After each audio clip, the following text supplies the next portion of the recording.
If you're stuck between Android devices, do you go with a big battery or do you go with a device with Android 4.0, also known as Ice Cream Sandwich? What's going on, guys? I'm Aaron from PhoneDog.com, and that's the question you have to ask if you're on Verizon Wireless, because you've got some hot Android devices on your carrier. You have the HTC Resound and the LG Spectrum, two 4G LTE devices that have HD displays. Then you have these two bad boys, the Motorola DROID RAZR MAXX, which just came out and is packing an awesome 3,300 milliamp hour battery, and the Samsung Galaxy Nexus, which has Ice Cream Sandwich pre-installed and is still the only device to ship with Ice Cream Sandwich out of the box. So new software, giant battery, and of course we know Android is a little bit of a hog in the power department. Both can come in handy. Big software, big battery life. This one has a 1.2 gigahertz dual-core TI-OMAP processor, a 4.3-inch Super AMOLED advanced display, an 8-megapixel camera, and Android 2.3. This has a 1.2 gigahertz TI-OMAP processor as well, but a little bit bigger 4.65-inch HD display, and then you got a 5-megapixel camera with 1080p HD video recording. They both have killer specs, and it's going to be a tough call. But this is a dogfight, and that's what we're here for, to help you decide which one you should get. But first, some love to Best Buy Mobile, because they hook us up with phones like this for use in our One Paw Bandit giveaway game on PhoneDog.com. When you walk into Best Buy Mobile, you'll deal with the after rebate price. You don't have to worry about mailing in paperwork, waiting 8 to 10 weeks to get your rebate, waiting for those crazy debit cards that nobody really likes. At Best Buy Mobile, you'll walk out without dealing with a rebate. Let's take a look at this. Motorola DROID RAZR MAXX, Samsung Galaxy Nexus. Which one's a true Android powerhouse? We'll find out starting right now. So two high-end Android phones on Verizon. You've got the Motorola DROID RAZR MAXX over on the left side, the Samsung Galaxy Nexus, both 4G LTE capable and both packing big displays. You've got a 4.3-inch Super AMOLED advanced display over here and a 4.65-inch Super AMOLED HD display over on the Samsung Galaxy Nexus. Processor-wise, about the same. 1.2 gigahertz dual-core TI-OMAP processors in both of these bad boys. You do get an 8-megapixel camera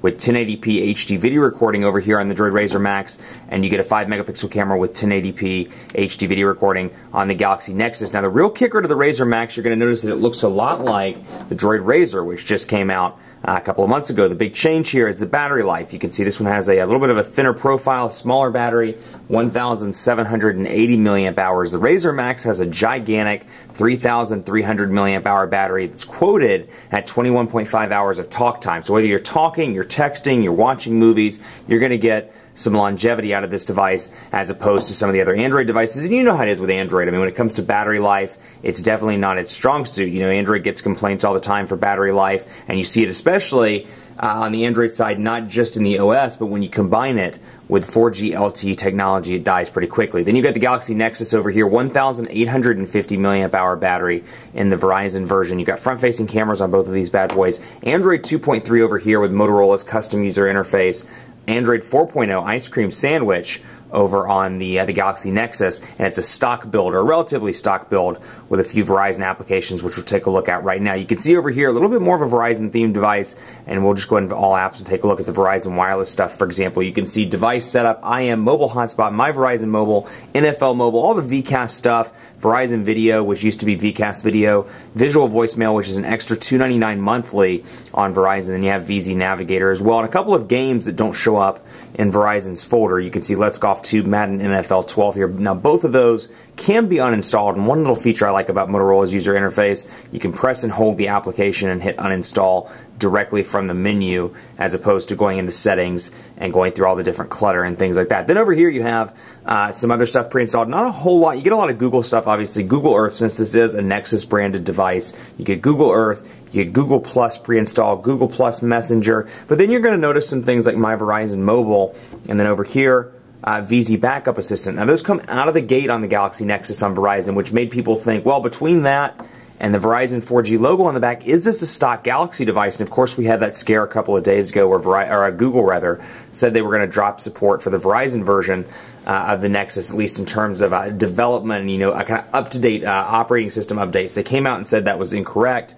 They said they are going to provide up-to-date OS changes, so you're going to get your next version of Ice Cream Sandwich and Jelly Bean as quickly as everybody else that has GSM Galaxy Nexuses. But still, some Verizon pre-installed applications there. But just on that alone, you can see between 2.3 and 4.0, there's some pretty substantial differences here, and this is obviously running a skin and this one isn't. But just to show you some of the differences here pretty quickly, let's take a look at these. The notification bars, you can see the Verizon Network ID is in a different place on both of these. On Android 4.0, you got a shortcut over here to your settings. I can easily go in there, and you can see a lot of things have changed. The color scheme has changed, the way it looks has changed. You can see a lot of fingerprints. Let me go ahead and get these off the display so you can take a look here and get a clear view of the new changes. Personal system, you can see they're all kind of grouped and organized. Device, wireless, and network, grouped and organized by relevance. And then down here, you've got your typical dock that you remember from other devices like the Bionic and the original Razr that are running Motorola's custom user interface. Down here, a little bit different. You've got some, you'll notice some on-screen buttons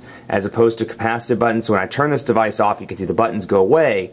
When I turn the device back on, here's the unlock screen, I can scroll over and see I've got back, home, and then I've got running applications down there in the bottom. Those are on-screen buttons. Those do go away when you watch YouTube or when you do certain media things, so you can really take advantage of that 4.5-inch HD display. Down here you've got phone, text, Gmail, and applications. Then you have capacitive buttons on the device itself. So even when you turn the screen off, you can see they stay at the bottom. Here's the unlock screen over here. So it's typical stuff between Android 2.3 and Ice Cream Sandwich, but just to show you the menu interface differences, how apps and widgets are organized together, for example, and you can see the stock Google widgets here continue over into Ice Cream Sandwich. The analog clock, bookmarks, calendar, you've got your contacts, your email, and excuse me, Gmail, and more. And then over here, it's the older setup where you have widgets, shortcuts, folders, excuse me, and wallpapers all in one area. Whereas over here, when you press and hold, it brings up just wallpapers. So you can see a little bit of a change there to the kind of organizational structure, if you will,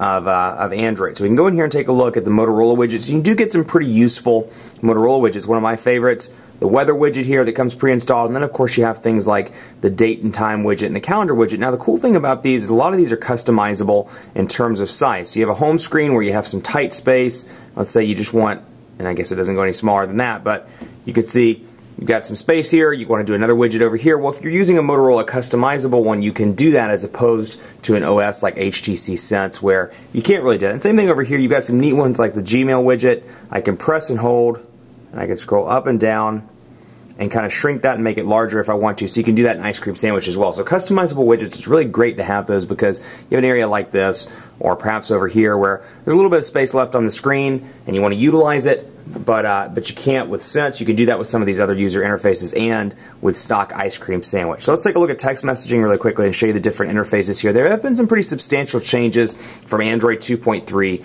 to Android 4.0 over here. You can see no conversation, typical setup there, no conversations, no messages displaying at the moment, but you've got the add sign up here where you get on the Galaxy Nexus here down at the bottom. You've got your search button, and then you have these little three dots. You're going to notice these in all different places across the menu. You're going to notice them here, you're going to notice them down at the bottom, you're going to notice them up at the top. And the reason why is because they haven't really standardized on a particular spot. That's kind of the equivalent of the right click, if you will, on PCs or on Macs, or kind of equivalent of actually the dots on Windows Phone, where you can click those and get additional settings or get things that you wouldn't necessarily see on the main screen. It's kind of equivalent to the menu button over here on legacy Android devices, Android 2.3 and back. So you can see plus here. We'll go ahead and add a new message, and we'll go in here and take a look at the interface on both of these devices. Now you get some keyboards over here on the Motorola DROID RAZR MAXX. You get multi-touch keyboard, Motorola's typical setup there, and swipe as well. And then you get Ice Cream Sandwich keyboard over on the Galaxy Nexus. Now swipe isn't supporting Android 4.0 just yet, but it is coming, so keep a lookout for that. And then I have Ice Cream Sandwich keyboard installed over here because I really do like the setup of the Ice Cream Sandwich keyboard, and you can download that for free from the Android market. So if it is one you like, you've used the Galaxy Nexus, maybe gone to another device in your 14-day trial period, you can take advantage of that keyboard by going onto the Android market and searching for it. So that's just one I've downloaded, but we'll take a look at the multi-touch keyboard. And if you're familiar with the Bionic or some of the older Motorola devices, you'll notice that they've kind of changed the color scheme here and gone to a black and gray color scheme. Well, that's because this is a Super AMOLED display, and obviously darker colors mean longer battery life, or means longer battery life rather. So you can see 4.3-inch display makes it easy to type in portrait or in landscape, and you've got some nice transition effects over on the DROID RAZR. So we'll say something like the quick brown fox likes battery life. and autocorrect is pretty good as well. Quick Brown Fox likes battery life, and again, in landscape mode, nice and large there as well. And then over here, 4.65-inch display, some of which is taken up by on-screen buttons, but I just love the autocorrect and love the general feel of the ice cream sandwich keyboard. So we'll say Quick Brown Fox loves ice cream. Quick Brown Fox loves ice cream. Shortcut there for your emoticons. And again, the transition effects. This is one thing I have noticed on the Galaxy Nexus. The transition effects do take some time. You've got 3 or 4 second lag there, though you do get a nice transition effect.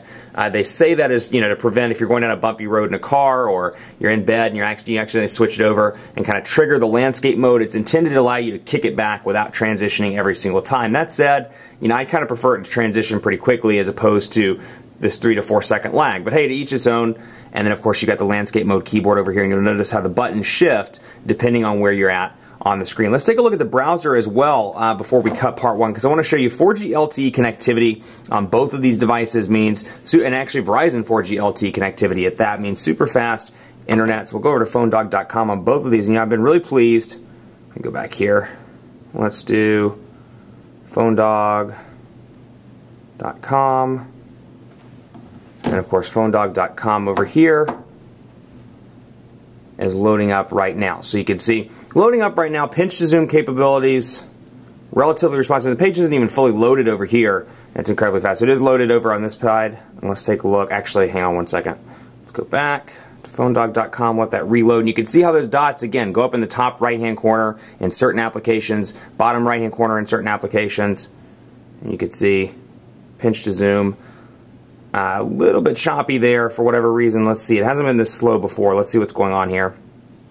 And then, of course, you have your tabs button up here where I can scroll through and easily see all the different stuff that I've searched previously. And then over here, like I said, pinch to zoom functionality, very responsive over on the Motorola DROID RAZR, though you don't get the tabs. You do get tabs, but you don't get a preview like you do over on the Galaxy Nexus with the actual windows. But pinch to zoom has usually been pretty responsive on the Galaxy Nexus. I don't know why it's a little bit laggy right now, but again, TIO map processors on both of these devices should make for a pretty good browsing experience.